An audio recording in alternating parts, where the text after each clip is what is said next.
Charlie Hooker joined the local militia at the age of 16. It was the easiest way to go to sea. Charlie's lived his life in the Raspberry Kingdoms, a temperate land up against a cold sea. Born middle class under the twin peaks of Luminor, the Spear and the Shield, as they were called by tradition, he has a little noble blood without a noble name. It kept him out of the worst possible futures his life might have taken. Early on, Charlie mostly served in the inland reaches. He even traveled with his company 1,000 miles to fight ogres when they threatened Ledwin's western border. With the dangers that lurked out to sea, a straight-up ogre fight wasn't so scary. Charlie was transferred to the Grando Contesta, something like a Marine Corps. He was in his 30s. By our standards, he was now in a large, loose adventuring team. His company, the 7th, or the 7th Sails, was 20 members with clerics and arcane casters right along with the women and men who had come up through the ranks. Functionally, they were there to defend merchant ships against the frequent attacks by Sahagin. It would have been a reasonable ask, except for their terrible masters. Every few years the Aboleth came. The younger ones were sometimes manageable, but the arrival of an elder was a death sentence. This was seemingly the eternal burden of the Raspberry Kingdoms, neighbors to the Aboleth Nation. The Umbra came in the year 999. Everyone had seen it coming for years. At first a comet, perhaps even a reason for celebration. But the spot was ever growing. When it finally came, it changed the world.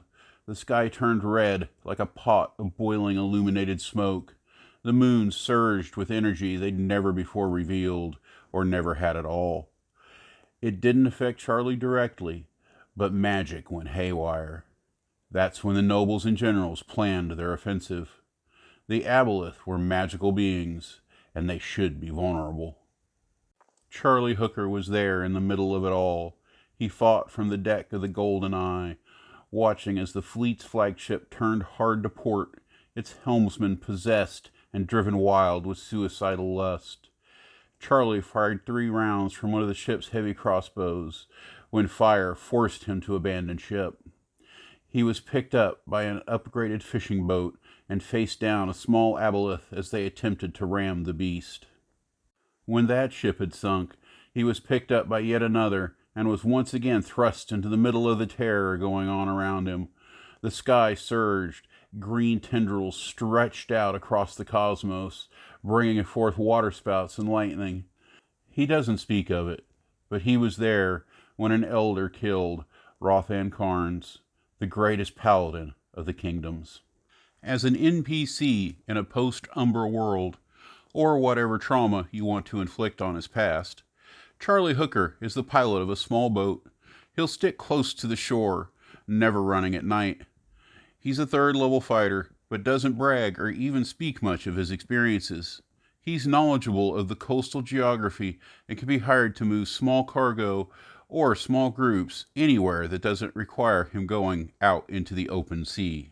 He can be a quest giver, as he's still in touch with his old military buddies, or perhaps even a mercenary for the right price fighting alongside your PCs. If you like hearing these super short videos about dramatic events or potential NPCs you can import to your world, let me know in the comments.